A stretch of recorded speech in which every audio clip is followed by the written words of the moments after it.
बहुत सारे लोगों की शिकायत होती है कि सर मुझे थकान बहुत ज़्यादा होता है। बहुत सारे लोग तो ऐसा भी बोलते हैं कि ऑफिस से जब घर आते हैं तो ऐसा लगता है कि निचोड़ लिया गया है, शरीर में कोई जान ही नहीं बची, कुछ करने का मन नहीं होता है। जब शरीर थक जाता है तो मन भी काम नहीं करता है, यहाँ तक कि टीवी देखने का भी मन नहीं करता है, कोई मनोरंजन के लिए भी काम करने का मन नहीं करता है।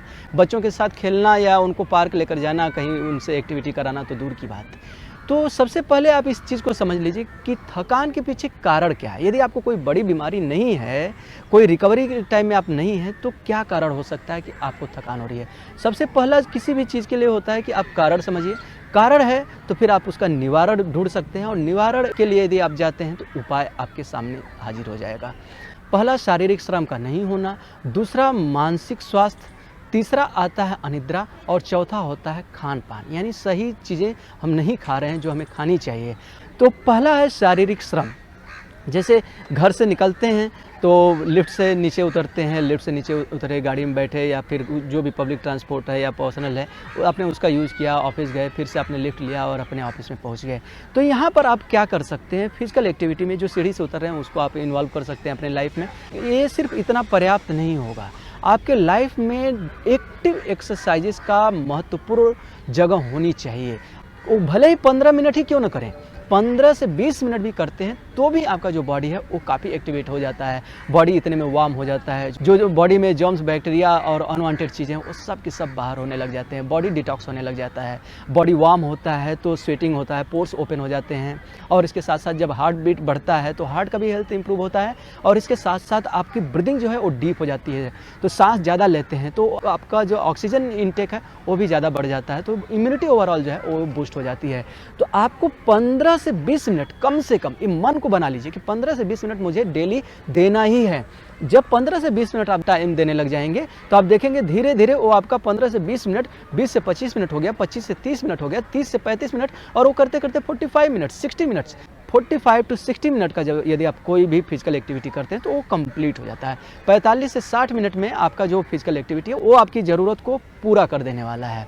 अब आपको क्या करना है, अब किसी एक टाइप की एक्सरसाइज में स्टिक मत करिए, क्योंकि एक टाइप की जो एक्सरसाइज होती है एक टाइप का बेनिफिट देता है। जैसे योगा यदि आप कर रहे हैं तो योगा एक्चुअली अपने आप में कंप्लीट है। मैं योगा टीचर हूँ तो मैं इसके बारे में नहीं बोलूँगा, योगा जो है अपने आप में कंप्लीट है, लेकिन फिर भी मैं ये बोलूँगा कि योगा के साथ साथ दूसरे एक्टिविटीज़ भी करिए। तो योगासन आप कर लीजिए, योगासन में भी डिफरेंट टाइप के आसन करिए, स्टैंडिंग में करिए, सिटिंग में करिए, लाई डाउन में करिए, और फिर इसके साथ साथ इन्वर्टेड पोस्चर्स वगैरह का भी प्रैक्टिस कर लीजिए, तो रिवर्स ब्लड सर्कुलेशन आपके ब्रेन को हो जाएगा। तो योगाभ्यास कर लीजिए। दूसरा जो स्ट्रेंथ ट्रेनिंग के एक्सरसाइजेज हैं, जैसे पुशअप्स के हैं, स्क्वाट्स के हैं, लंजेस के हैं, तो इस टाइप की जो एक्सरसाइजेज हैं वो भी आप करिए। तो इससे क्या होगा कि मसल्स और जॉइंट में स्ट्रेंथ डेवलप होता है। और तीसरा कार्डियो एक्टिविटी, हार्ट के लिए भी आपको एक्सरसाइज करनी चाहिए। थोड़ा सा आपका जो ब्रेथ रेट है वो इंप्रूव हो जाए, वो थोड़ा सा बढ़ जाए, सडनली बढ़ जाए, फिर धीरे धीरे वो डाउन हो। तो कार्डियो एक्सरसाइजेज आप देख लीजिए, मेरे चैनल पर भी आप देख सकते हैं। यहाँ से आप कार्डियो एक्सरसाइज का एक सेट बना लीजिए, 5 से 15 मिनट का आप अभ्यास करना शुरू करिए। धीरे धीरे इतने में आपका काम होने लग जाएगा। शुरू में तो हो सकता है कि 5 मिनट भी नहीं हो, फिर धीरे धीरे वो टाइम बढ़ जाएगा, 10 मिनट हो जाएगा, 15 मिनट हो जाएगा, धीरे धीरे टाइम आपका जो है बढ़ता चला जाएगा और वो आपके शेड्यूल में फिट होता चला जाएगा। तो कार्डियो एक्टिविटी कर लीजिए। तो इस तरह से यदि आप 3-4 टाइप के एक्टिविटीज़ करते हैं, एवरीडे डिफरेंट आप कर लीजिए। किसी दिन पार्क में निकल जाइए तो किसी दिन घर में कर लीजिए, समय जैसा है उसके हिसाब से आप अपना फिजिकल एक्टिविटी जो है उसको इम्प्रूव कर लीजिए। तो इससे क्या होगा कि आपका कोलेस्ट्रॉल लेवल भी बैलेंस में रहेगा, शुगर लेवल भी बैलेंस में रहेगा, और आपका जो ब्लड सर्कुलेशन है वो भी काफ़ी अच्छा रहने वाला है, और आपका जो ब्लड में टॉक्सिन्स जमा हुए हैं वो सब भी दूर हो जाएगा। तो पहला, फिजिकल एक्टिविटी का नहीं होना आपकी थकान का प्रमुख कारण हो जाता है। यदि आप एक्सरसाइज करेंगे तो आप देखेंगे पूरे दिन जो है वो आप एक्टिव है, एकदम स्वस्थ हैं, और ज़्यादा एनर्जाइज भी आप फील करेंगे, जो काम का इफिशिएंसी वो भी बढ़ जाएगा। अब हम आ जाते हैं दूसरे स्वास्थ्य पर, जो कि मानसिक स्वास्थ्य है, जिसको मैंने आपको इमोशनल इम्बैलेंस बोला था। उसके बारे में हम लोग थोड़ा सा डिटेल जान लेते हैं और उसका क्या उपाय है वो जान लेते हैं। तो इसमें क्या होता है कि मानसिक स्वास्थ्य में मतलब आप दिन भर कुछ न कुछ सोचते रहते हैं। दिन भर क्या, 24/7 आप सोते हैं तो भी जो कुछ न कुछ आपका जो ड्रीम है, कुछ न कुछ ऐसे चलते ही रहता है। आप जो लास्ट में थॉट लेकर सोए हैं वैसे ही टाइप के कुछ विचार चलते रहते हैं। जब आप सो जाते हैं तो जो सबकॉन्शियस माइंड है वो काम करता रहता है। तो कॉन्शियस और सबकॉन्शियस माइंड को हम कैसे ट्रेन करें, क्योंकि हमारा जो विचार है वो कभी पास्ट में तो कभी फ्यूचर में, ये दो जगह कूदता रहता है। तो जो अननेसेसरी का जो हमारा एनर्जी एक्सपेंडिचर है वो करता रहता है। तो जो हमारा ऊर्जा का क्षय हो रहा है ना, हमें उसको रोकना है पहले। तो मन को जो है हमें ज़्यादातर कोशिश करनी है कि अवेयर रहे, कॉन्शियस रहे, कॉन्संट्रेटेड रहे। इससे क्या होगा कि जो आपका ऊर्जा का अपव्यय है, जो क्षय है, वो रुक जाने वाला है, जो एनर्जी का एक्सपेंडिचर है वो मैनेज हो जाएगा। तो हमें मन को एकाग्र रखना है, तनाव मुक्त रखना है। आज के समय में तनाव, स्ट्रेस जो है बहुत कॉमन चीज़ हो गई है, क्योंकि परिस्थितियाँ ऐसी हो गई हैं। ऑफिस में होता है, काम को लेकर होता है, घर परिवार में होता है, पड़ोस में होता है। ऐसा समाज बन गया है कि जहाँ तनाव मुक्त रहना लगभग नामुमकिन जैसा हो गया है। लेकिन यदि हम अपने आप को मैनेज करते हैं विचार के लेवल पर, तो ईजिली इसको हम फाइंड आउट कर सकते हैं। इसमें क्या होता है, देखिए, जो भी चीज़ें हमें करेक्ट करनी है हम अपने अंदर ही कर सकते हैं। बाहर हम कुछ नहीं कर सकते। बाहर की परिस्थितियों को हम कंट्रोल करने की कोशिश करते हैं कि अमुक आदमी से हमें तनाव हो रहा है तो अमुक आदमी को दूर कर दें। नहीं, अमुक आदमी, अमुक परिस्थितियाँ वो रहने ही वाली हैं। हम कैसे उस परिस्थिति में भी अपने आप को खुश रह के, ये आपको मैनेजमेंट सीखना है, ये तरीका सीखना है, ये उपाय सीखना है आपको। इसके लिए मैं आप लोगों को 2 सफल उपाय बताता हूँ, जिसका अभ्यास करेंगे तो आप देखेंगे धीरे धीरे आप में सुधार आने लग गया। पहला है प्राणायाम का अभ्यास। नियमित रूप से हर दिन आप 10 से 15 मिनट अपने आप को दीजिए प्राणायाम के अभ्यास के लिए। पहला कर लीजिए अनुलोम विलोम, दूसरा कपालभाति, तीसरा कर लीजिए भ्रामरी। तो ऐसे सीक्वेंस बना लीजिए कि कपालभाति, अनुलोम विलोम और भ्रामरी, इन तीनों का अभ्यास, और तीनों के लिए डिटेल में वीडियो देख सकते हैं, वहाँ से आप सीख लीजिए और तीनों का अभ्यास करिए। तो पहला अभ्यास हो गया प्राणायाम का। ये आपका जो सूक्ष्म अस्तित्व है उस पर काम करता है, जो सटल बॉडी है उस पर काम करता है। तो सटल बॉडी में एक करेक्शन शुरू कर देता है। वहाँ पर जो प्राण में डिस्टर्बेंसेस आए हैं उसको ये बैलेंस में लाने लग जाता है। तो प्राणायाम का अभ्यास करेंगे। दूसरा एक होता है डीप रिलैक्सेशन टेक्निक, उसको बोलते हैं योगा के लैंग्वेज में। इसमें क्या होता है, आप अपने शरीर के एक एक अंग प्रत्यंग को एकदम गहराई तक तनाव मुक्त करते हैं। तो इसका टेक्निक भी आप देख सकते हैं, इसके लिए दूसरे वीडियो देख सकते हैं। संक्षेप में मैं आप लोगों को बता देता हूँ।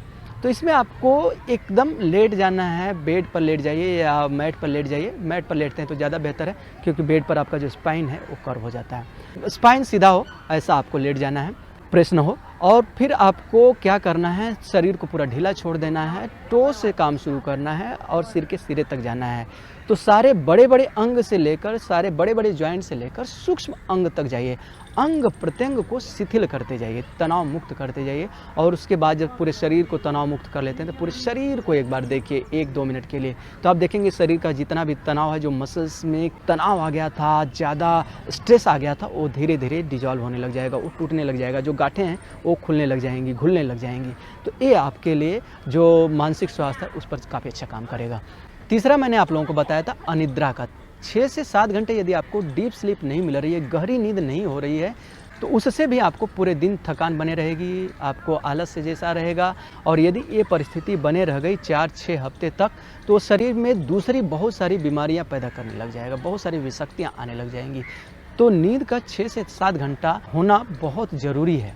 तो इसके लिए क्या होता है, आज के समय में हम लोग क्या करते हैं, 10-11 बजे, 12 बजे, 1 बजे, 2 बजे, बहुत सारे जो यंगस्टर्स हैं मैं वो देखता हूँ, और मेरे यहाँ जो स्टाफ थे मैंने उनके अनुभव से भी देखा है कि वो 1-1, 2-2 बजे तक जगते रहते हैं, मोबाइल देखते रहते हैं। मोबाइल में अभी बहुत सारे एंटरटेनमेंट के साधन हैं, तो उसमें वो इंगेज रहते हैं। सोने का जो समय है उसको आप 10 बजे के आसपास तक रखिए। यदि किसी परिस्थिति से आप 10 बजे नहीं सो पाते हैं तो 10:30-11 बजे तक सो ही जाइए। मेरा जो है बाहर से क्लास होता है, यूएस का है, अपना जो टाइम है वो रिवर्स हो जाता है। तो 10 से 11 मेरा लास्ट क्लास होता है, तो उसके बाद मैं सोने जाता हूँ, तो करके 15-20 मिनट और एक्स्ट्रा लग जाता है, तो मुझे थोड़ा सा लेट हो जाता है। और जिस दिन मेरा क्लास नहीं रहता है उस दिन मैं कोशिश करता हूँ कि 10 बजे के आसपास तो सो ही जाऊँ।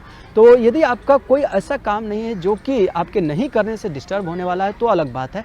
अदरवाइज आपको कोशिश करनी है कि 10 बजे तक आप सो जाइए। और सोते समय भी बहुत सारे सपने लेकर मत सोइए, मन को शांत रखते हुए सोइए। मैं आपको उसके लिए उपाय बताता हूँ। चाहे तो सांस के ऊपर थोड़ा सा ध्यान करना शुरू कर दीजिए, सांस को सिर्फ आते जाते महसूस करिए। सांस को तनाव से नहीं देखिए, उसको रोकने की कोशिश नहीं करिए, किसी तरह से उसमें जोर जबरदस्ती नहीं करिए, शांत तरीके से सांस को देखिए। या दूसरा कर सकते हैं भ्रामरी प्राणायाम का, आप सोए सोए चाहे तो अभ्यास कर सकते हैं, या ओम का भी जाप एकदम मानसिक रूप से धीरे धीरे करते करते सो जाइए। ऐसा करके यदि आप सोते हैं तो सुबह जब उठेंगे तो आपको लगेगा एकदम ऊर्जा से भरपूर हैं, एकदम तरोताजा, एकदम फ्रेश फील करेंगे। ये उपाय आप कर सकते हैं। और चौथा है खान पान से संबंधित। यदि आपका खान पान सही नहीं, ज़्यादा जंक फूड ले रहे हैं, ज़्यादा कैलोरी वाली चीज़ें ले रहे हैं, तो उसमें जो आपका जो उसमें न्यूट्रिशन है वो कम हो जाता है। प्रोटीन, कार्बोहाइड्रेट और जो फैट है इसका रेशियो इम्बैलेंस हो जाता है, और इसके साथ साथ न्यूट्रिएंट्स और माइक्रो न्यूट्रिएंट्स दोनों की कमी हो जाने की वजह से भी अनिद्रा आती है, थकान रहता है, आलस रहता है। तो खान पान को भी आप एकदम बराबर रख लीजिए। सुबह में उठकर पानी पी लीजिए और फल का नियमित सेवन करिए। हरी सब्जियों का, पत्तेदार सब्जियों का अपने दिनचर्या में प्रयोग करिए। यदि ये आप 4 उपाय करते हैं तो देखेंगे कि आपका पूरा जो जीवन है वो बदलने लग गया, और ज़्यादा खुशमय, आनंदमय और एकदम स्वस्थ ज़िंदगी आप जीने लग जाएंगे। तो ऐसा करके देखिए और आपको क्या फ़ायदा मिल रहा है आप कमेंट करके बताइए। Thank you, bye bye.